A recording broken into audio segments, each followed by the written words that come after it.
So hello everyone. So today we discuss about a marathon class जोटा कि 8 ଅକ୍ଟୋବରରୁ up to 11 October ପର୍ଯ୍ୟନ୍ତ ଯେତେ ସବୁ MCQ ଆସିଛି ଜିକେ ହଉ ଜିଏସ୍ ହଉ କରେଣ୍ଟ ଆଫେୟାର୍ସ ହଉ ତ ଆମେ ତାହା ରିଲେଟେଡ୍ ଆମେ ଆଉ କିଛି MCQ କରିବା ଯୋଉଟା କି ଅପକମିଂ ଯେତିକ ସବୁ ସିଫ୍ଟ ଅଛି ଯୋଉଟା ହେଲ୍ପଫୁଲ୍ ରହିବ।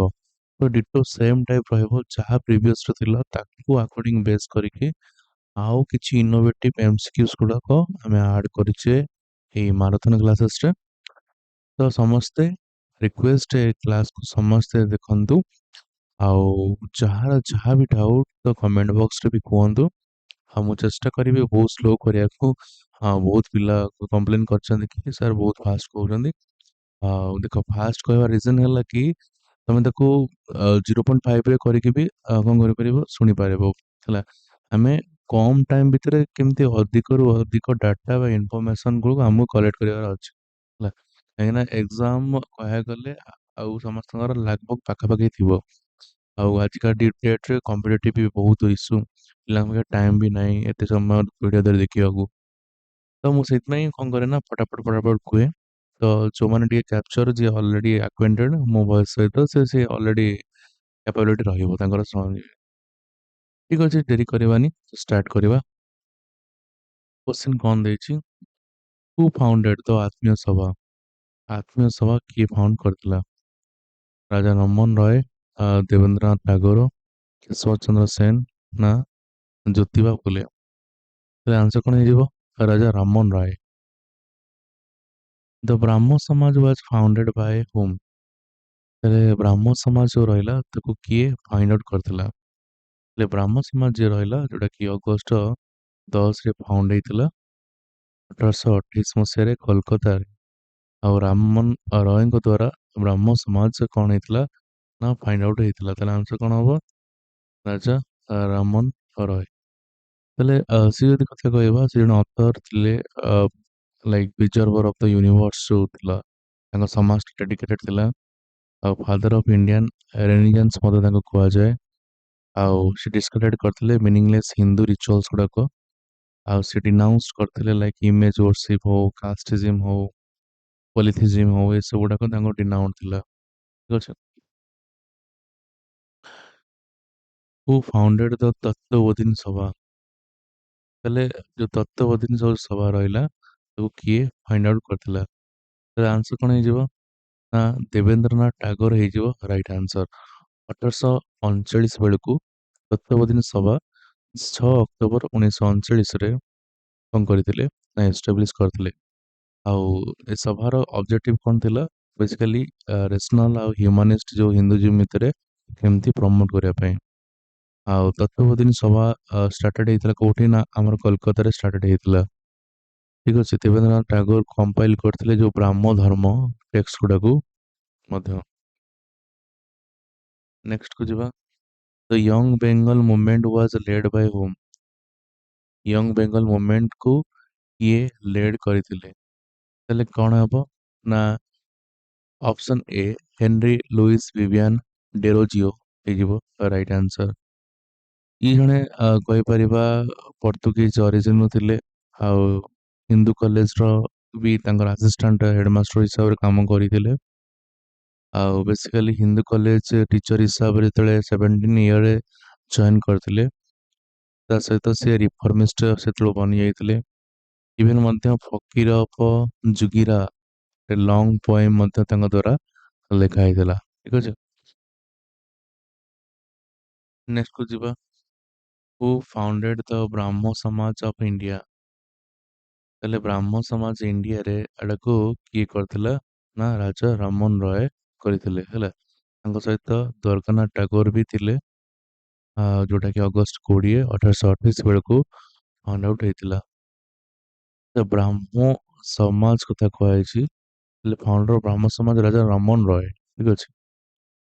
ତାହେଲେ ବହୁତ ସାରା ଅଛି ଯେମିତି କି ଆମେ ଯଦି କହିବା ଆଦି ବ୍ରାହ୍ମ ସମାଜ ଯୋଉଟା ରହିଲା ଯୋଉଟା କି ଦେବେନ୍ଦ୍ରନାଥ ଟାଗୋର ଫାଉଣ୍ଡ ଆଉଟ୍ କରିଥିଲେ। ଆଉ ବ୍ରାହ୍ମ ସମାଜ ଯୋଉଟା ରହିଲା କିମ୍ବା ବ୍ରାହ୍ମ ସଭା ଯୋଉ ରହିଲା ଏହାକୁ ରାଜା ରାମମୋହନ ରୟ ହିଁ ଫାଉଣ୍ଡ ଆଉଟ୍ କରିଥିଲେ ହେଲା। କେଶବ ଚନ୍ଦ୍ର ସେନ ନୁହେଁ, ରାଜା ରାମମୋହନ ରୟ। ଠିକ ଅଛି। ଯେତେବେଳେ ଯଦି ଆମେ ଡିଟେଲ୍ସ ଯଦି କହିବା ଏଇଟା 1828 ବେଳକୁ ତ ହେଇଥିଲା, କିନ୍ତୁ ଯେତେବେଳେ କେଶବଚନ୍ଦ୍ର ସେନ ଏଟାକୁ ଗ୍ରେଟ୍ ପ୍ରୋଗ୍ରେସ ତାକୁ ନେଇଥିଲେ ବ୍ରାଞ୍ଚେସ୍ ଗୁଡାକୁ, ହେଲା, ଯୋଉଟା କି ଷ୍ଟେଟମେଣ୍ଟ ଗୋଟେ ଦେଇଥିଲେ, ଯୋଉଟା କି ସର୍ବଧର୍ମ ସମ୍ଭବ ଯୋଉଟା ରହିଥିଲା ଗୋଟେ ଷ୍ଟେଟମେଣ୍ଟ ଦେଇଥିଲେ। ବଟ୍ ଏଠି ଫାଉଣ୍ଡ କଥା ପଚାରୁଛି ତ ରାଜା ରାମମୋହନ ରୟ ହେଇଯିବ, ଠିକ ଅଛି। ତାପରକୁ ଯିବା, କ୍ୱେଶ୍ଚିନ୍ କଣ ପଚାରୁଛି, ଦ ପ୍ରାର୍ଥନା ସମାଜ ୱାଜ ଫାଉଣ୍ଡେଡ୍ ବାଇ ହୋମ୍। ଯୋଉ ପ୍ରାର୍ଥନା ସମାଜ ରହିଲା ଏଟାକୁ କିଏ ଫାଇଣ୍ଡ ଆଉଟ୍ କରିଥିଲା? ନା ଆନ୍ସର କଣ ହେଇଯିବ, ନା ଆତ୍ମାରାମ ପାଣ୍ଡୁରଙ୍ଗା ହେଇଯିବ ରାଇଟ୍ ଆନ୍ସର। 1867 ବେଳକୁ ଫାଇଣ୍ଡ ଆଉଟ୍ ହେଇଥିଲା। ଇଭେନ୍ ମଧ୍ୟ ମହାରାଷ୍ଟ୍ର ରେନିଜାନ୍ସର ସେ ବହୁତ ଇମ୍ପୋର୍ଟାଣ୍ଟ ରୋଲ୍ କରିଥିଲେ। ତାହେଲେ ସେ ଗୋଟେ ମାଉଥ ପିସ୍ କରିଥିଲେ ଯୋଉଟା କି ସୁପୋଧ ପତ୍ରିକା ବହୁତ ଫେମସ୍ ଥିଲା, ଠିକ ଅଛି। ଫାଉଣ୍ଡର ମନେ ରଖ, ଆଉ ଥରେ କହୁଛି, ସ୍ୱାମୀ ବିବେକାନନ୍ଦ ହେଇଗଲା ରାମକୃଷ୍ଣ ମିଶନ 1897, 1828ରେ ବ୍ରାହ୍ମ ସମାଜ ରାଜା ରାମମୋହନ ରୟ, ସ୍ୱାମୀ ଦୟାନନ୍ଦ ସରସ୍ୱତୀଙ୍କର ଆର୍ୟ ସମାଜ 1875। ये ସବୁ ବହୁତ ଇମ୍ପୋର୍ଟାଣ୍ଟ, ମନେ ରଖିଥାଅ। ତାପରେ କହୁଛି କଣ, ଦ ହୁ ଫାଉଣ୍ଡେଡ ଦ ସତ୍ୟଶୋଧକ ସମାଜ। ସତ୍ୟଶୋଧକ ଯୋଉ ସମାଜ ରହିଲା ଏଟା କି ଜ୍ୟୋତିବା ଫୁଲେଙ୍କ ଦ୍ଵାରା 24 ସେପ୍ଟେମ୍ବର 1873 ମସିହାରେ କଣ ହେଇଥିଲା ନା ଫାଇଣ୍ଡ ଆଉଟ୍ ହେଇଥିଲା, ହେଲା। ଯୋଉଟା କହିବା ବେସିକାଲି ଏଜୁକେସନକୁ ବଢାवा ଦେବା ପାଇଁ ଆଉ ସୋସିଆଲ ରାଇଟ୍ସ ଗୁଡାକୁ ଅଧିକ ଦେବା ପାଇଁ ସୂତ୍ର ଯୋଉ ରହିଲେ ଉମାୟନ ଦଳିତ ଆଉ ମହାରାଷ୍ଟ୍ର ଯେତିକି ସବୁ ଥିଲେ, ତାଙ୍କୁ କେମିତି ସୋସିଆଲ ରାଇଟ୍ସକୁ ଇନକ୍ରିଜ କରାଯିବ ସେସବୁ ପାଇଁ ବହୁତ ଫାଇଟ୍ସ ମଧ୍ୟ କରିଛନ୍ତି, ଠିକ ଅଛି। ନେକ୍ସଟ କ୍ୱେଶ୍ଚିନ୍ କୁ ଯିବା, କ୍ୱେଶ୍ଚିନ୍ ପଚାରୁଛି, the servant of Indian society was establish ବାय।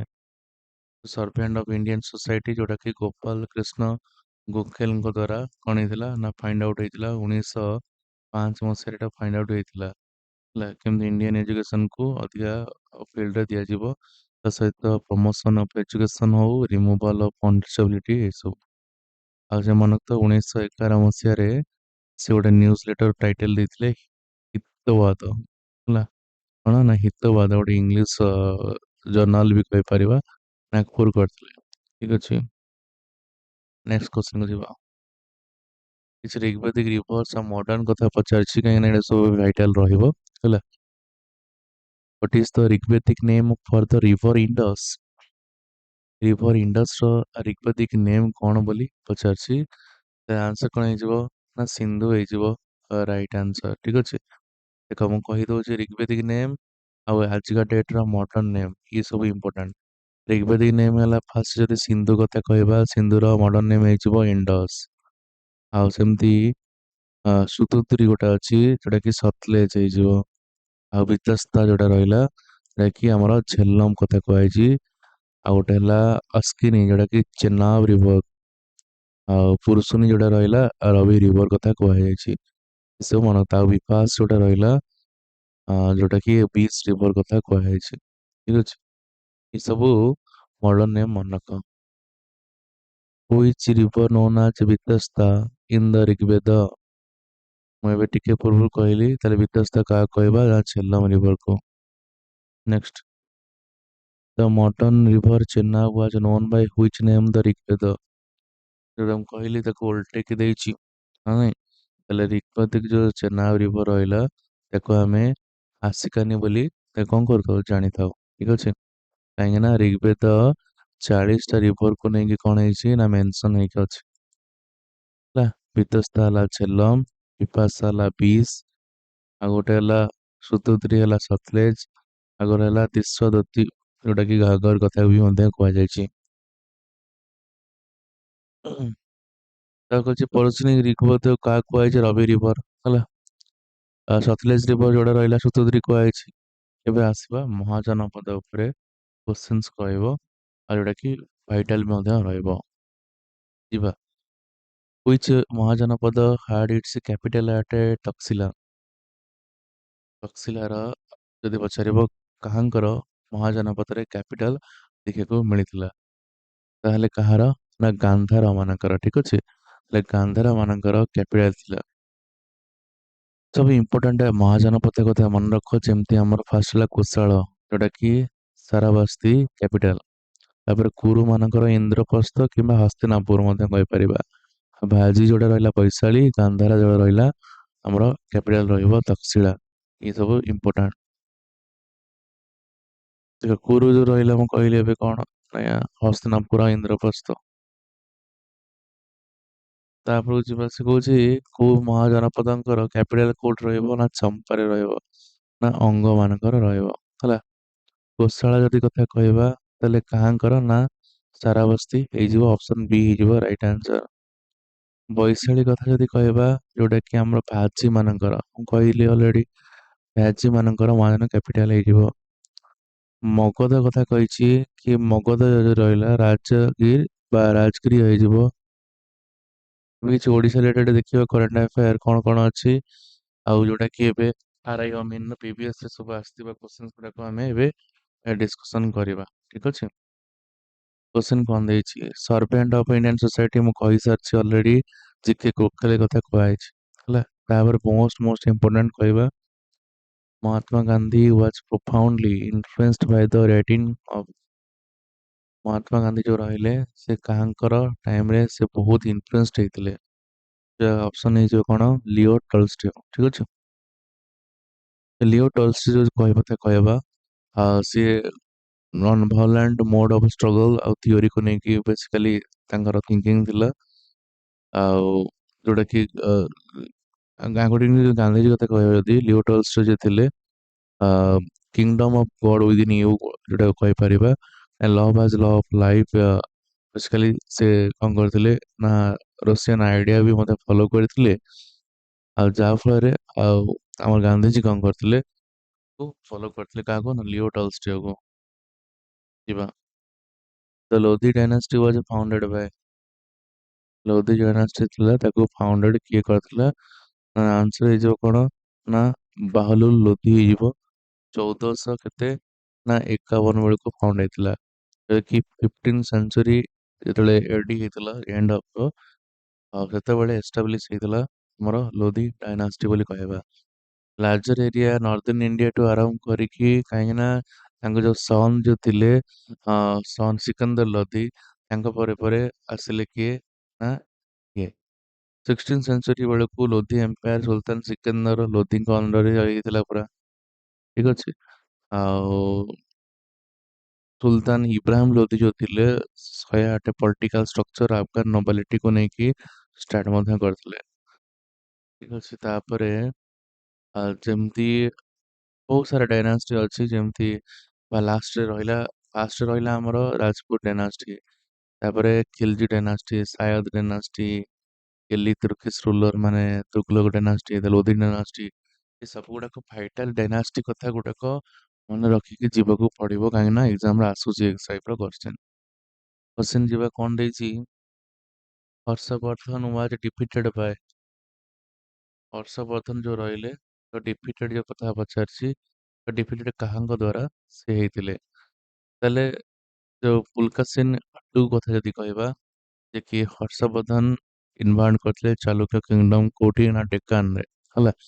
ତା ସହିତ ପୁଲକାସନ ଟୁ ଯିଏ ରହିଲା ଯୋଉ କି କିଙ୍ଗ ଅଫ ଚାଲୁକ୍ୟ ଡାଇନାଷ୍ଟି କହିପାରିବା, ଡିଫିଟ କରେଇ ଦେଇଥିଲେ ହର୍ଷବର୍ଦ୍ଧନକୁ। ଆଉ ଯେତେବେଳେ ସେ ଡିଫିଟ କରିଥିଲେ ହର୍ଷବର୍ଦ୍ଧନକୁ କୋଉଠି ନା ବ୍ୟାଙ୍କ ଅଫ ନର୍ମଦା ରିଭର ବୋଲି କହିପାରିବା। ଆଉ ଯୋଉ ଆଇହୋଲ ଇନସ୍କ୍ରିପସନ ଯୋଉ ଥିଲା ଏଟାକୁ ରବି କୀର୍ତ୍ତି ଜିତିଲେ, ଯେ କି କୋଟ ପଏଟ କାହାର ନା ଚାଲୁକ୍ୟ କିଙ୍ଗର ପୁଲକାସନ ଟୁ ହେଲା। ତ ସିଏ ମଧ୍ୟ ତାକୁ ସେତେବେଳେ ଥିଲା ବହୁତ ଫେମସ। ଚାଲୁକ୍ୟ ଡାଇନାଷ୍ଟି କଥା ଯଦି କହିବା, 543 ରୁ 755 ଏଠି ଯାଇ ଥିଲେ। ପୁଲକାସେନ ୱାନ୍ ଯିଏ ଥିଲେ, ଯିଏ କି ଫାଉଣ୍ଡର କହିପାରିବା ଚାଲୁକ୍ୟ ଡାଇନାଷ୍ଟିର। ତାଙ୍କର ଯୋଉ କିଙ୍ଗଡମ ବାତାପି କିମ୍ବା ବାଦାମୀ କଣ କରିଥିଲେ ନା କ୍ୟାପିଟାଲ ରିଜନ କରିଥିଲେ। ଉଷ୍ଟେନ ଚାଲୁକ୍ୟ ଯୋଉ ଥିଲେ, ଯିଏ କି ଏକ୍ସଟେନ୍ସିଭ ଏରିଆ କଭର ଗୁଡାକ ମଧ୍ୟ କରିଥିଲେ ହେଲା। ଆଉ ତାଙ୍କ ଟାଇମରେ ଯୋଉ କୀର୍ତ୍ତି ବର୍ମନ ଟୁ ଯିଏ ଥିଲା, ଯିଏ କି ଲାଷ୍ଟ ରୁଲର କହିପାରିବେ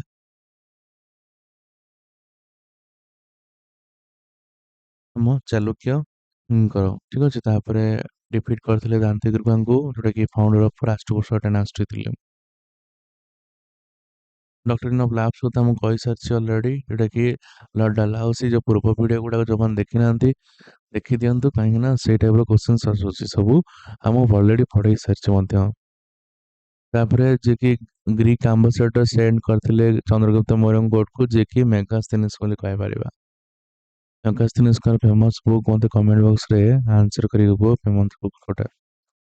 Identify the European power from those Shivaji obtained cannons and ammunition।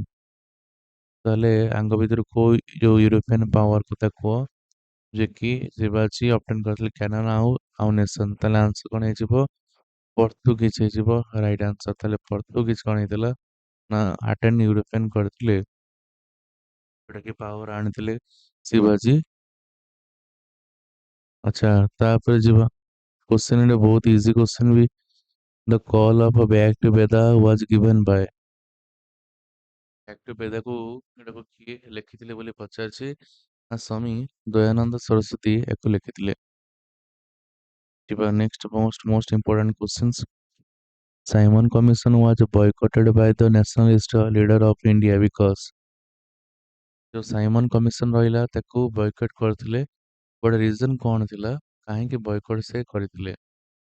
ଦେଖ ଫାର୍ଷ୍ଟ କଥା ହେଲା ସାଇମନ କମିଶନ ଯେତେବେଳେ ଆସିଥିଲା ଯୋଉଟା କି ଫାର୍ଷ୍ଟ ହେଇଗଲା ମଣ୍ଟେଗୁ ଯୋଉ ଚେମ୍ସ ପଡିଥିଲା 1919 ମସିହାରେ ବ୍ରିଟିଶ ଗଭର୍ଣମେଣ୍ଟ ଡିକ୍ଲେୟାର କରିଥିଲେ ଗୋଟେ କମିଶନ ଗୋଟେ ସେଣ୍ଡ ହବ ପ୍ରତି 10 ବର୍ଷରେ ବା ଆଫ୍ଟର 10 ଇୟର୍ସ ବୋଲି କହିପାରିବା।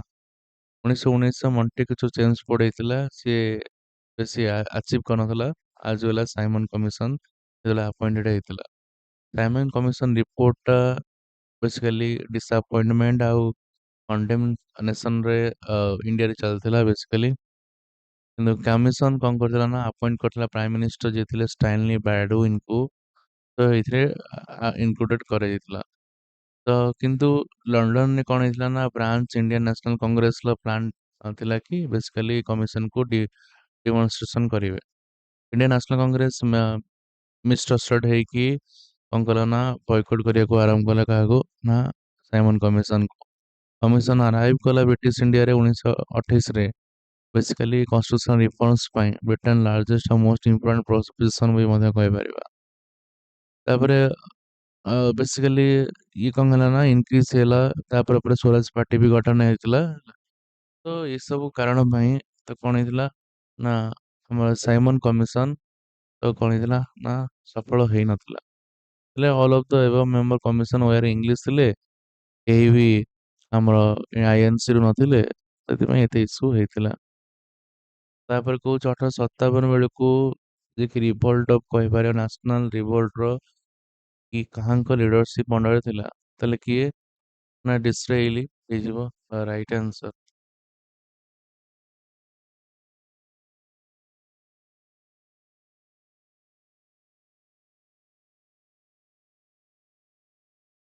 Which of the following is called stream capital of India?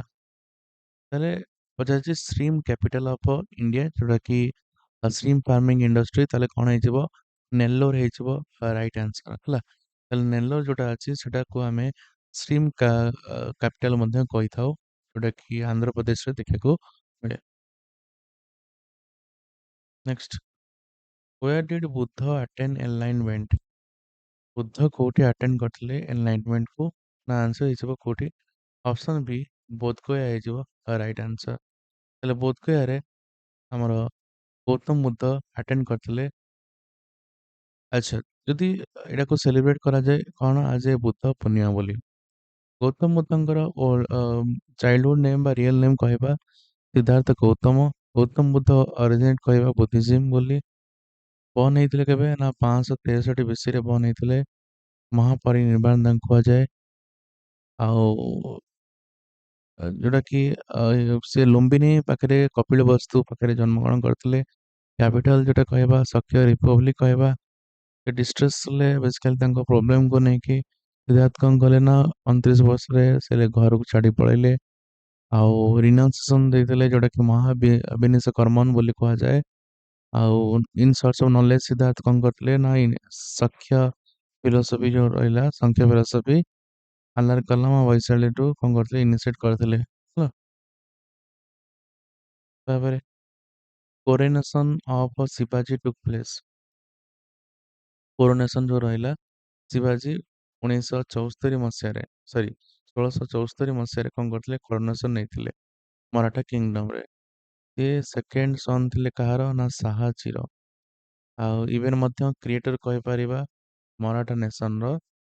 ଆଉ ଏ ମଧ୍ୟ ହେରିଡିଟାରୀ ଯୋଉ ଜାଗିର ଯୋଉ ଥିଲା ତାକୁ ମଧ୍ୟ କଣ୍ଟ୍ରୋଲରେ ସେ ନେଇଥିଲେ। ଇଭେନ୍ ମଧ୍ୟ ଶିବାଜୀ ଯିଏ ଥିଲେ ରାୟଗଡ଼କୁ କ୍ୟାପିଟାଲ କରିଥିଲେ ଆଉ ସେଲିବ୍ରେଟ କରିଥିଲେ କରୋନେସନ ଆଜ ଏ ଟାଇଟଲ କରିନେଇଥିଲେ ଛତ୍ରପତି ନେଇଥିଲେ। Next the system of direct was introduce in India. ଯୋଉ ଡାଇରେକ୍ଟ ରହିଲା ଇଣ୍ଟ୍ରୋଡ୍ୟୁସ କେବେ ହେଇଥିଲା ନା 1919 ମସିହାରେ ଡାଇରେକ୍ଟ କଣ ହେଇଥିଲା ନା ଇଣ୍ଟ୍ରୋଡ୍ୟୁସ ହେଇଥିଲା ଯୋଉଟା କି ମଣ୍ଟିକୁ ଚେମ୍ସଫୋର୍ଡ ରିଫର୍ମସ ମଧ୍ୟ କୁହାଯାଏ। ମଣ୍ଟିକୁ ଯିଏ ସେକ୍ରେଟାରୀ ଥିଲେ ଷ୍ଟେଟ ଅଫ ଇଣ୍ଡିଆର ଆଉ ଚେମ୍ସଫୋର୍ଡ ଯିଏ ଥିଲେ ସେକ୍ରେଟାରୀ ଥିଲେ କାହାର ନା ମଣ୍ଟିକୁ ଚେମ୍ସଫୋର୍ଡ ରିଫର୍ମସର। ଆଉ ସିଏ ବାଇକାମେଲିଜମକୁ ଇଣ୍ଟ୍ରୋଡ୍ୟୁସ କରିଥିଲେ ଆଜ ୱେଲ୍ ଆଜ ଡାଇରେକ୍ଟ ଇଲେକ୍ସନକୁ ମଧ୍ୟ ଫାର୍ଷ୍ଟ ଟାଇମ୍ ଇଣ୍ଡିଆରେ ଇଣ୍ଟ୍ରୋଡ୍ୟୁସ କରିଥିଲେ। ଆଉ ପବ୍ଲିକ ସର୍ଭିସ କମିଶନ ମଧ୍ୟ ଏଷ୍ଟାବ୍ଲିଶ ହେଇଥିଲା 1926 ମସିହାରେ। ଠିକ ଅଛି।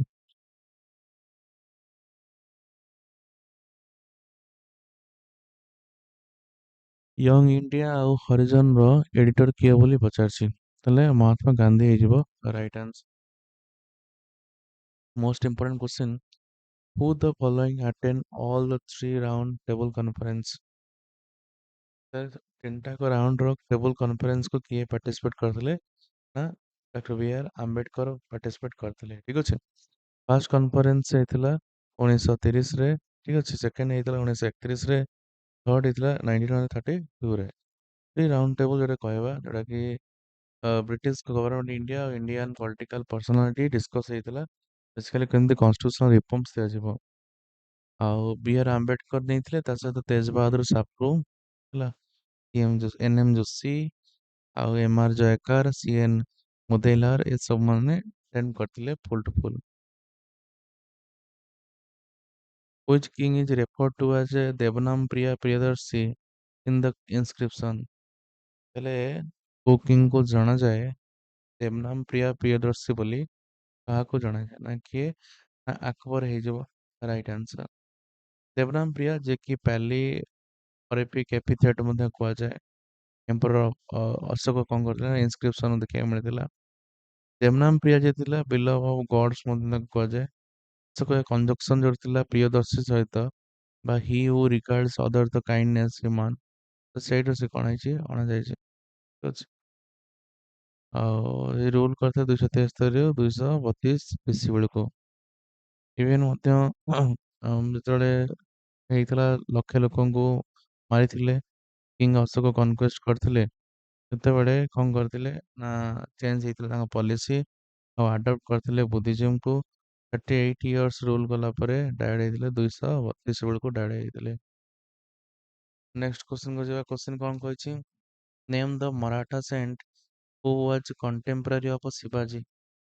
ମରାଠା ସେଣ୍ଟ କିଏ କି ଆମର ଯୋଉ ତୁକା ଯୋଉ ଥିଲା ଠିକ ଅଛି, ତୁକାରାମ ଯୋଉ ଥିଲା ତୁକ ଭାରିଆ ବା ତୁକ ଯୋଉ କହିପାରିବା, ତ ସିଏ 17th ସେଞ୍ଚୁରୀ ବେଳକୁ ହିନ୍ଦୁ ପୋଏଟ ଯୋଉ ଥିଲେ ଭକ୍ତି ମୁଭମେଣ୍ଟ ମହାରାଷ୍ଟ୍ର ଯେତେବେଳେ ଚାଲିଥିଲା ତ ସିଏ କଣ କରିଥିଲେ ତାଙ୍କର ବହୁତ ରୋଲ ଥିଲା କଣ୍ଟ୍ରିବ୍ୟୁସନ ଥିଲା। ପପୁଲାରଲି ତୁକା ତୁକ ଭାରିଆ ବା ତୁକ ମଧ୍ୟ ମଧ୍ୟ କୁହାଯାଏ। ଆଉ ସେ ମଧ୍ୟ ଫଲୋଅର ଯଦି କହିଲେ ଯୋଉଟା କି ବରକାରୀଙ୍କର ଫଲୋଅର ମଧ୍ୟ ଥିଲେ। ଆଉ ଏହା ଆଉ ସେମିତି ଚୈତନ୍ୟ ମହାପ୍ରଭୁ କଥା ଯଦି କହିବା ସେମିତି 15 ସେଞ୍ଚୁରୀ ବେଳକୁ ସେ ଆକ୍ଟିଭ ଥିଲେ। ଚିଫ୍ ଅଫ ପ୍ରପୋନେଣ୍ଟ କହିପାରିବା ଗୋଟେ ବେଦିକ ଫିଲୋସଫିର। ଠିକ ଅଛି। ଶଙ୍କରାଚାର୍ଯ୍ୟ ତ ମୋଷ୍ଟ ରିନୋଡ ଏକ୍ସପୋନେଣ୍ଟ କହିପାରିବା ଆଦିତ୍ୟ ବେଦାନ୍ତ ସ୍କୁଲ ଅଫ ଫିଲୋସଫିର। ନେକ୍ସଟ କ୍ୱେଶ୍ଚନ ଯିବା। The treaty of Versailles restored Alsace Lorraine to. କୋଉ ଟ୍ରିଟି ହେଇଥିଲା ଯୋଉଟା କି Versailles restore Alsace Lorraine to ଯଦି କଥା କହିବା ତାହେଲେ ଏଇଟା କୋଉଠି ହେଇଥିଲା ବୋଲି ପଚାରିଛି। ତାହେଲେ ଆନ୍ସର କଣ ହେଇଯିବ? ଫ୍ରାନ୍ସ ହେଇଯିବ ରାଇଟ ଆନ୍ସର।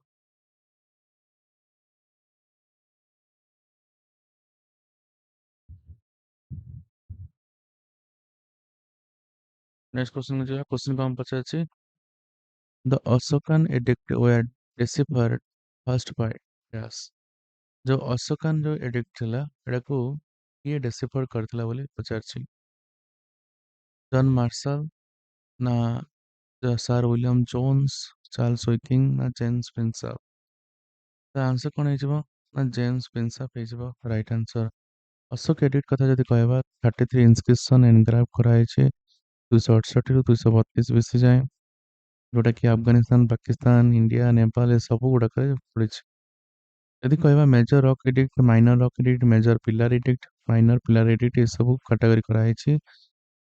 ଯେମିତି ଖଣ୍ଡାର ବାଇଲଙ୍ଗାଲ ଯୋଉ ରହିଲା ଯୋଉଟାକି ମାଇନର ରକ୍ ଏଡିକ୍ଟସରେ ରହିଲା 11 ବର୍ଷରୁ ଅଧିକା, ମେଜର ରକ୍ ଏଡିକ୍ଟ 12 ବର୍ଷରୁ ଅଧିକା, ମାଇନର ପିଲାର ଏଡିକ୍ଟ ରହିଲା 12 ବର୍ଷରୁ ଅଧିକା, ଏମିତି ଲୁମିନି ପିଲା ରହିଲା, ଆଉ ମେଜର ପିଲା ଯୋଉ ରହିଲା ଯୋଉଟାକି 26ରୁ 27 ବର୍ଷରୁ ଅଧିକା ବୋଲି କୁହାଯାଇଥିଲା। ଆଚ୍ଛା, ତାପରେ ଯିବା ସାତବାହନ ଡାଇନାଷ୍ଟ୍ରିର ଫାଉଣ୍ଡ କିଏ କରିଥିଲା? ନା ଗୌତମୀ ସିମୁଖ ହେଇଯିବ ରାଇଟ୍ ଆନ୍ସର। ବାଟିଲ ପ୍ଲାସି କେବେ? ନା 1757। ଫାର୍ଷ୍ଟ ଗଭର୍ଣ୍ଣର ଜେନେରାଲ କିଏ? Warren Hastings. ସେଟା ଇଜି ଗୁଡ଼ାକ ଫଟାଫଟ କରିବା। Indus valley civilization was primarily known for dash ନା ଅର୍ବାନ ପ୍ଲାନିଂ। ତାପରେ ଯିବା କ୍ୱେଶ୍ଚନ ଏଠି ପଚାରିଛି who was founder of Mauryan empire? Mauryan empire founder କଥା ପଚାରିଛି, ଯୋଉଟା କି ଚନ୍ଦ୍ରଗୁପ୍ତ ମୌର୍ଯ୍ୟ ହେଇଯିବ ରାଇଟ୍ ଆନ୍ସର। ତାହେଲେ ଚନ୍ଦ୍ରଗୁପ୍ତ ମୌର୍ଯ୍ୟ 322 BC କନକ୍ୟୁଡ୍ କରିଥିଲା କିଙ୍ଗ ମଗଧ, ନର୍ଥ ୱେଷ୍ଟର୍ନ ଯେତେ ମାସିଡୋନିଆନ ସବୁ ରହିଲା ତାପରେ ନନ୍ଦ ଡାଇନାଷ୍ଟିକୁ କ'ଣ କରିଥିଲା? ଦିଠନ କରିଥିଲେ। କୁଇଟ୍ ଇଣ୍ଡିଆ ମୁଭମେଣ୍ଟ କଥା ପଚାରିଛି, ଲଞ୍ଚ କେବେ ହେଇଥିଲା? 1942 ମସିହାରେ ଲଞ୍ଚ ହେଇଥିଲା। ଫାର୍ଷ୍ଟ ଓମିଆନ୍ ପ୍ରେସିଡେଣ୍ଟ ଥିଲା ଇଣ୍ଡିଆନ୍ ନ୍ୟାସନାଲ କଂଗ୍ରେସର କିଏ? ନା Annie Besant. First woman president of Indian national Congress ହେଲା। ଯଦି ଇଣ୍ଡିଆନ୍ ଓମିଆନ୍ ପଚାରିଥାନ୍ତା ତାହେଲେ କିଏ ହେଇଥାନ୍ତା ମତେ କୁହ? ସରୋଜିନୀ ନାଇଡୁ ନା ଇନ୍ଦିରା ଗାନ୍ଧୀ? କମେଣ୍ଟ ବକ୍ସରେ କୁହ। ତାପରେ ଯିବା Dandi salt march was led by Mahatma Gandhi in the year. Dandi salt march ହେଇଥିଲା 1930 ମସିହାରେ ହେଇଥିଲା, ଠିକ ଅଛି, ଯୋଉଟାକି ବ୍ରିଟିଶ ମନୋପୋଲି ସଲ୍ଟ ଏଗେନଷ୍ଟରେ ଦେଖିବାକୁ ମିଳିଥିଲା। ବ୍ରାହ୍ମ ସମାଜକୁ ଫାଉଣ୍ଡ କିଏ କରିଥିଲେ? ରାଜା ରାମମୋହନ ରାୟ। ଜାଲିଆନବାଗ ମାସ୍କର କେବେ ହେଇଥିଲା? 1919 ମସିହାରେ। ଗୁପ୍ତ ଏମ୍ପାୟାର ଚନ୍ଦ୍ରଗୁପ୍ତ ମୌର୍ଯ୍ୟ ହେଇଯିବ ରାଇଟ୍ ଆନ୍ସର। ବାଟେଲ ଅଫ ପାନିପଥ 1526 ବେଳକୁ ହେଇଥିଲା, ଯୋଉଟାକି ବାବର ଆଉ ଇବ୍ରାହିମ ଲୋଦିଙ୍କ ମଧ୍ୟରେ ହେଇଥିଲା। କଳିଙ୍ଗ ୱାର ହେଇଥିଲା ଅଶୋକଙ୍କ ଟାଇମରେ ହେଇଥିଲା। ପରମାନେଣ୍ଟ ସେଟଲମେଣ୍ଟ ଅଫ ବେଙ୍ଗଲ ଯୋଉଟା ରହିଲା ଲର୍ଡ କର୍ଣ୍ଣୱାଲିସଙ୍କ। ମାନେ ଫଟାଫଟ ରାପିଡ ଫାୟାର ରାଉଣ୍ଡ ହେଲା, ସବୁ ଗୁଡା ଆଖି ବୁଝି କହିବାକୁ ଅଛି। ତାପରେ ଆଇଏନଏ ଫାଉଣ୍ଡ କିଏ କରିଥିଲା? ନା ସୁଭାଷ ଚନ୍ଦ୍ର ବୋଷ କରିଥିଲେ। ଆମର କମେଣ୍ଟ ବକ୍ସରେ ଆନ୍ସର କୁହ ଆଇଏନଏ କେବେ ଫାଉଣ୍ଡ ହେଇଥିଲା। ତାପରେ ରାଉଲାଟ ଆକ୍ଟ ପାସ୍ କେବେ ହେଇଥିଲା? ନା 1919 ମସିହାରେ ପାସ୍ ହେଇଥିଲା। ଆର୍ୟ ସମାଜକୁ ଦୟାନନ୍ଦ ସରସ୍ୱତୀ ଗଠନ କରିଥିଲେ। ଚୋରି ଚୋରି ଇନସିଡେଣ୍ଟ ଯୋଉ ହେଇଥିଲା ତ କୋଉ ମୁଭମେଣ୍ଟକୁ ସସ୍ପେନ୍ସନ କରାହେଇଥିଲା? ନା ନନ୍ କର୍ପୋରେସନ ମୁଭମେଣ୍ଟକୁ କ'ଣ ହେଇଥିଲା? ନା ସସ୍ପେଣ୍ଡ କରାହେଇଥିଲା। ଅର୍ଥଶାସ୍ତ୍ର କିଏ ଲେଖିଥିଲେ ବୋଲି ପଚାରିଛି? ନା କୌଟିଲ୍ୟ ହେଇଯିବ ରାଇଟ୍ ଆନ୍ସର, ଯିଏକି ଅର୍ଥଶାସ୍ତ୍ର ଲେଖା ହେଇଥିଲା। ଆଇଏନସି ର ଫାର୍ଷ୍ଟ ସେସନ କୋଉଠି ବସିଥିଲା? ନା ବମ୍ବେରେ ବସିଥିଲା ଆଇଏନସି ର ଫାର୍ଷ୍ଟ ସେସନ। ବାରଦୋଲି ସତ୍ୟାଗ୍ରହର ଲିଡରସିପ କାହା ଅଣ୍ଡର ଥିଲା? ନା ବଲ୍ଲଭ ଭାଇ ପଟେଲଙ୍କ ଅଣ୍ଡର ଥିଲା। ତାପରେ ପଚାରିଛି ତ Vijayanagar empire was founded by. Vijayanagar empire ଯୋଉ ରହିଥିଲା ଯୋଉଟାକି 1336 ବେଳ ଉପରେ ହରିହର ଆଉ ବୁକ୍କା ଦି ଭାଇ ଏଟାକୁ କ'ଣ କରିଥିଲେ ଯୋଉଟା କି କ୍ୟାପିଟାଲ ସିଟି ଥିଲା ବିଜୟନଗର, ମଡର୍ନ ଡେ କର୍ଣ୍ଣାଟକ କହିପାରିବ। The battle of Talikota led to decline the which empire? Battle of ଯୋଉ ତାଲିକୋଟା ରହିଲା ଓ ଏମ୍ପାୟାର ଡିକ୍ଲାଇନ୍, ଯୋଉଟା ବିଜୟନଗର ଏମ୍ପାୟାର ହେଇଯିବ ରାଇଟ୍ ଆନ୍ସର, ଯୋଉଟା କି ରାମ ରାୟ ଯୋଉ ରହିଲା ତାଙ୍କ ଡେଥ୍ ହେଇଥିଲା। ଡିଫେକ୍ଟିଭ କହିପାରିବା ବିଜୟନଗର କିଙ୍ଗଡମର ପତନ ଘଟିଥିଲା। ତାପରେ ଯିବା ହୁ is the founder of Sikh religion? Sikh religion founder କିଏ ବୋଲି ପଚାରିଛି। ନା ଆନ୍ସର କ'ଣ ହେଇଯିବ? ନା ଗୁରୁ ନାନକ ହେଇଯିବ ରାଇଟ୍ ଆନ୍ସର। ଚମ୍ପାରଣ ସତ୍ୟାଗ୍ରହ ହେଇଥିଲା ଆମ ଇଣ୍ଡିଗୋ ଫାର୍ମର୍ସ ମାନଙ୍କ ପାଇଁ। ଚମ୍ପାରଣ ସତ୍ୟାଗ୍ରହ ଦେଖିବାକୁ ମିଳିଥିଲା। ପାର୍ଟିସନ ଅଫ ବେଙ୍ଗଲ ଆନାଉନ୍ସ ହେଇଥିଲା କେବେ? 1905 ମସିହାରେ ହେଇଥିଲା। ଖେଲଜି ଡିନେଷ୍ଟିର ଫାଉଣ୍ଡର କିଏ? ନା ଜଲାଲୁଦ୍ଦିନ ଖେଲଜି। ଫିଫ୍ଥ ସେସନ 1942ରେ ଆସିଥିଲା। ଆନନ୍ଦ ମଠ ବଙ୍କିମ ଚନ୍ଦ୍ର ଚଟ୍ଟୋପାଧ୍ୟାୟ ଲେଖିଥିଲେ। ନନ୍ କର୍ପୋରେସନ ମୁଭମେଣ୍ଟ ଲଞ୍ଚ ହେଇଥିଲା ମହାତ୍ମା ଗାନ୍ଧୀ 1920 ବେଳକୁ ଲଞ୍ଚ ହେଇଥିଲା। ରାପିଡ ଫାୟାର ରାଉଣ୍ଡ ତମେ ପଜ କରିକି ଦେଖିପାରିବ ହେଲା, କାହିଁକିନା ଏଇ ଟାଇପର ଇଜି କ୍ୱେଶ୍ଚନ୍ସ ଆଉ ସଂସାରରେ କୋଉଠି ନାହିଁ କହିବାକୁ ଗଲେ। ମୁଗଲ ଏମ୍ପାୟାରର ଫାଉଣ୍ଡର କିଏ? ନା ବାବର ହେଇଯିବ right answer. First war of independence କଥା ଯଦି ପଚାରିଛି କେବେ ହେଇଥିଲା ନା 1857 ବେଳକୁ ହେଇଥିଲା। ତାପରେ ପଚାରିଛି କଣ who was the first prime minister of independent India. Independent ଇଣ୍ଡିଆର ଫାଷ୍ଟ ପ୍ରାଇମ ମିନିଷ୍ଟର କିଏ ଥିଲେ ନା ଜବାହରଲାଲ ନେହେରୁ ଥିଲେ first PM. Swadesh movement launch ହେଇଥିଲା ରେସ୍ପନ୍ସ କାହାର ନା ପାର୍ଟିସନ ଅଫ ବେଙ୍ଗଲ 1905 ପରେ ପରେ ହେଇଥିଲା। ର ଫାଉଣ୍ଡର କିଏ ନା ବିଜୟ ଚୋଳ ଯିବ। ତାପରେ ପଚାରିଛି government of India act past very important question କେବେ ହେଇଥିଲା ନା 1935 ମସିହାରେ ଗଭର୍ଣମେଣ୍ଟ ଇଣ୍ଡିଆ ଆକ୍ଟ ପାସ୍ ହେଇଥିଲା। ଠିକ ଅଛି, ଅଗଷ୍ଟ ମାସରେ ହିଁ ପାସ୍ ହେଇଥିଲା। ଡିସ୍କଭରି ଅଫ ଇଣ୍ଡିଆର ଅଥର କିଏ ବୋଲି ପଚାରିଛି ନା ଜବାହରଲାଲ ନେହେରୁ। ବ୍ୟାଟେଲ ଅଫ ବକ୍ସର କେବେ ଫଟ୍ କରାଯାଇଥିଲା 1764ରେ ବ୍ୟାଟେଲ ଅଫ ବକ୍ସର ଫଟ୍ କରାଯାଇଥିଲା। ପଲ୍ଲବ ଡାଇନାଷ୍ଟିର ଫାଉଣ୍ଡର କିଏ ବୋଲି ପଚାରିଛି ନା ଚିମା ବିଷ୍ଣୁ ହେଇଯିବ ପଲ୍ଲବ ଡାଇନାଷ୍ଟିର ଫାଉଣ୍ଡର। କ୍ୟାବିନେଟ ମିଶନ ପ୍ଲାନ ଇଣ୍ଟ୍ରୋଡ୍ୟୁସ କେବେ ହେଇଥିଲା ନା 1946 ମସିହାରେ। ହୋମ ରୁଲ ମୁଭମେଣ୍ଟ ଯୋଉ ହେଇଥିଲା ତା ଲିଡରସିପ କାହା ଅଣ୍ଡର ଥିଲା ନା ବାଲଗଙ୍ଗାଧର ତିଲକ ଆଉ ଆନି ବେସେଣ୍ଟଙ୍କ ଅଣ୍ଡର ଥିଲା। ଦ ବର୍ନାକୁଲାର ପ୍ରେସ୍ ଆକ୍ଟ କେବେ ପାସ୍ ହେଇଥିଲା ନା 1878 ମସିହାରେ ବର୍ନାକୁଲାର ପ୍ରେସ୍ ଆକ୍ଟ ପାସ୍ ହେଇଥିଲା। ତୁଗଲକ ଡିନାଷ୍ଟିର ଫାଉଣ୍ଡର କିଏ ନା ଘିଆସୁଦ୍ଦିନ ତୁଗଲକ। ତୁଗଲକ ଡିନାଷ୍ଟିର ଫାଉଣ୍ଡର ବୋଲି କୁହାଯାଏ। ଇଣ୍ଡିଆନ କାଉନସିଲ ଆକ୍ଟ ଯୋଉ 1909 ମସିହାରେ ଆସିଥିଲା ତାକୁ କଣ ବୋଲି କୁହାଯାଏ ନା ମଲ୍ଲାମିଣ୍ଟ ରିଫର୍ମସ କୁହାଯାଏ। ଗୀତାଞ୍ଜଳିର ପୁସ୍ତକ ରଚୟିତା କିଏ ନା ରବୀନ୍ଦ୍ରନାଥ ଟାଗୋର ହେଇଯିବ ରାଇଟ ଆନ୍ସର। ପୁନାବ ଆକ୍ଟ ସାଇନ୍ ହେଇଥିଲା କାଁ କାଁଙ୍କ ଭିତରେ ନା ଗାନ୍ଧୀ ଆଉ ଆମ୍ବେଦକରଙ୍କ ଭିତରେ। ମରାଠା ଏମ୍ପାୟାର ର ଫାଉଣ୍ଡର କିଏ ବୋଲି ପଚାରିଛି ଆନ୍ସର ହେଇଯିବ ଶିବାଜୀ ରିଏଲ ଫାଉଣ୍ଡର। ତାପରକୁ ଯିବା କ୍ୱେଶ୍ଚନ କଣ ଦେଇଛି the Ilbert bill controversy occurred during the tenure of. Ilbert bill ଯୋଉ କଣ୍ଟ୍ରୋଭର୍ସି ହେଇଥିଲା ଟେନ୍ୟୁରରେ ଏଇଟା ବେସିକାଲି ଦେଖିବାକୁ ମିଳିଥିଲା ବୋଲି ପଚାରିଛି। ତ ଆନ୍ସର କଣ ହେଇଯିବ ଯୋଉଟା କି ଭାଇସରୟ ଥିଲେ ଲର୍ଡ ରିପନ 1883 ମସିହାରେ ଦେଖିବାକୁ ମିଳିଥିଲା। ଫାର୍ଷ୍ଟ ରାଉଣ୍ଡ ଟେବୁଲ 1930ରେ ବସିଥିଲା। ବାହାମନି ସୁଲତାନର କିଏ ନା ଆଲାଉଦ୍ଦିନ ହାସନ ବାହମନ ଶାହ ହେଇଯିବ ବାହମନି କିଙ୍ଗଡମ ର ଫାଉଣ୍ଡର। ଚିମନ କମିଶନ ଆପଏଣ୍ଟ ହେଇଥିଲା 1937 ମସିହାରେ। ହିନ୍ଦ ସ୍ୱରାଜ ଲେଖିଥିଲେ ମହାତ୍ମା ଗାନ୍ଧୀ। ବ୍ୟାଟେଲ ଅଫ ପାନିପତ ହେଇଥିଲା 1556। ଫାଉଣ୍ଡର ଅଫ ରାଷ୍ଟ୍ରକୂଟ ଡାଇନାଷ୍ଟ୍ରି କିଏ ନା ଦାନ୍ତି ଦୁର୍ଗା। ମାଉଣ୍ଟ ବ୍ୟାଟେନ ପ୍ଲାନ କାହା ସହିତ ରିଲେଟେଡ ବୋଲି ପଚାରିଯିବ ନା ପାର୍ଟିସନ ଅଫ ଇଣ୍ଡିଆ ହେଇଯିବ right answer. Nobel Nobel prize କିଏ ପାଇଥିଲେ ନା ରବୀନ୍ଦ୍ରନାଥ ଟାଗୋର ପାଇଥିଲେ। ଠିକ ଅଛି, ମତେ କମେଣ୍ଟ ବକ୍ସରେ ଆନ୍ସର କୋଉ ମସିହାରେ ପାଇଥିଲେ। The regulating act was passed in. Regulating act pass ହେଇଥିଲା 1773ରେ ଯାହାକି ଇଷ୍ଟ ଇଣ୍ଡିଆ କମ୍ପାନୀ ଆକ୍ଟ 1772ରେ ଏଟା ଲାଗୁ ହେଇଥିଲା। Leader of revolt 1857 Kanpur session କଥା କହିବା ତାହେଲେ ଲିଡର କାହାଙ୍କ ଅଣ୍ଡର ଥିଲା ନା ନାନା ସାହେବଙ୍କ ଅଣ୍ଡର ଥିଲା। ଥାର୍ଡ ବ୍ୟାଟେଲ ଅଫ ପାନିପତ ହେଇଥିଲା 1761ରେ। Was the founder of the Prarthana Samaj ନା କିଏ Atmaram Pandurang. Indian independent act pass ହେଇଥିଲା ଯାହାକି 1947 ମସିହାରେ ଇଣ୍ଡିଆନ ଇଣ୍ଡିପେଣ୍ଡେଣ୍ଟ ପାସ୍ ହେଇଥିଲା। ଏବେ ଦେଖିବା କିଛି କ୍ଲାସିକାଲ ଲାଙ୍ଗୁଏଜ ଯୋଉଟା କି ପଲିଟି ଉପରେ ରହିବ। which language declared classical language 31st October 2008 ଯୋଉଟା କି ତେଲୁଗୁ। 25 ନଭେମ୍ବରରେ କୋଉଟା ହେଇଥିଲା ନା କନ୍ନଡ। 3 ଅକ୍ଟୋବରରେ ଯୋଉଟା କି ଆମର ମରାଠୀ ପାଲି ପ୍ରକୃତ ଆସାମିଜ ବେଙ୍ଗଲୀ ସବୁ ଲାଗୁ ହେଇଥିଲା। ଓଡ଼ିଆ ହେଇଥିଲା 2014 20 ଫେବୃଆରୀରେ ଦେଖିବାକୁ ମିଳିଥିଲା ଓଡ଼ିଆ ଗୋଟେ ଲାଙ୍ଗୁଏଜ। ତାପରେ most important question which article deal with the money bill in the relation between union and state। Article କଣ ନା ଆର୍ଟିକିଲ 110 କଥା କହିଛି ମନି ବିଲ୍ କଥା କହିଛି ଯୋଉଟା କି ଡିଫାଇନ ହେଇଛି ଷ୍ଟେଟ ଆଉ ୟୁନିୟନ ଭିତରେ ହେଲା। ଆଉ ଏଇଟା କେବଳ ଲୋକସଭାରେ ଇଣ୍ଟ୍ରୋଡ୍ୟୁସ ହବ କାହା ରିକମେଣ୍ଡେସନରେ ପ୍ରେସିଡେଣ୍ଟଙ୍କ ରିକମେଣ୍ଡେସନରେ ଲୋକସଭାରେ। ଆଉ ରାଜ୍ୟସଭା ରହିଲା ରିଟର୍ନ ଅଫ ମନି ବିଲ୍ କହିପାରିବ ଯୋଉଟା କି ଟ୍ରାନ୍ସମିଟ ହବ ଲୋକସଭାକୁ 14 ଡେର ନୋଟିସ ପିରିୟଡ ରହିବ।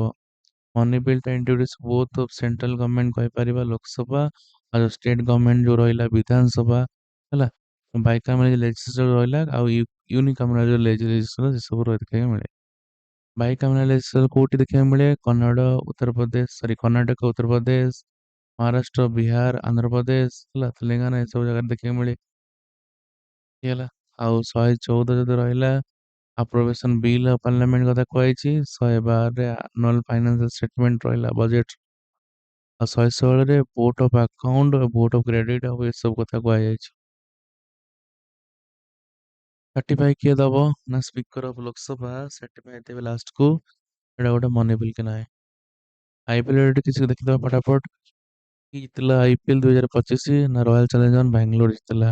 ପର୍ପଲ କ୍ୟାପ୍ କାହା ଅଣ୍ଡର ଥିଲା ନା ପ୍ରସିଦ୍ଧ କ୍ରିଷ୍ଣାଙ୍କ ଅଣ୍ଡରରେ। ମୋଷ୍ଟ ଫୋର ଥିଲା ସାଇ ସୁଦର୍ଶନଙ୍କର। ମୋଷ୍ଟ ସିକ୍ସେସ୍ ଥିଲା ନିକୋଲସ ପୁରନଙ୍କର। ମୋଷ୍ଟ ଏମଭିପି କହିପାରିବ ମୋଷ୍ଟ ଭ୍ୟାଲୁଏବଲ ପ୍ଲେୟାର ଯିଏ ଥିଲେ ନା ସୁନୀଲ କୁମାର ୟାଦବ ହେଲା। ସୁନୀଲ କୁମାର ୟାଦବ କିଏ ଦେଖୁଅ ହେଲା। ତାହେଲେ ଏମଭିପି ଆଇପିଏଲ ଯଦି କଥା କହିବା 2025ରେ କିଏ ହେଇଥିଲେ ହେଲା। ସାଇ ସୁଦର୍ଶନ ନା ସୂର୍ଯ୍ୟ କୁମାର ୟାଦବ ହେଲା। ଆନ୍ସର କଣ ସୂର୍ଯ୍ୟ କୁମାର ୟାଦବ ଠିକ ଅଛି। କିଛି କରେଣ୍ଟ ରିଲେଟେଡ କ୍ୱେଶ୍ଚନ ଶିଖିଦବା ଫଟାଫଟ। Who was the current chairperson of the Indian Tourism Development Corporation in 2025? 2025 ମସିହାର କିଏ ବୋର୍ଡ ଅଫ ଡାଇରେକ୍ଟର ଦାୟିତ୍ୱ ସମ୍ଭାଳିଛି ନା କିଏ ନା ସମ୍ବିତ ପାତ୍ର ହେଇଯିବ ରାଇଟ ଆନ୍ସର। ତାପରେ which is the managing director of Odisha Tourism Development Corporation as a October 2025? ତାହେଲେ OTDC ର ଅକ୍ଟୋବର ପର୍ଯ୍ୟନ୍ତ ନା ଯିଏ କି ଆମର ରହିଲେ ଦୀପଙ୍କର ମହାପାତ୍ର ହେଇଯିବ ରାଇଟ ଆନ୍ସର। ତାପରେ in which year Western Odisha Development Council established? କୋଉ ବର୍ଷ western Odisha development council establish ହେଇଥିଲା ନା 1 ନଭେମ୍ବର 1998ରେ ହେଇଥିଲା।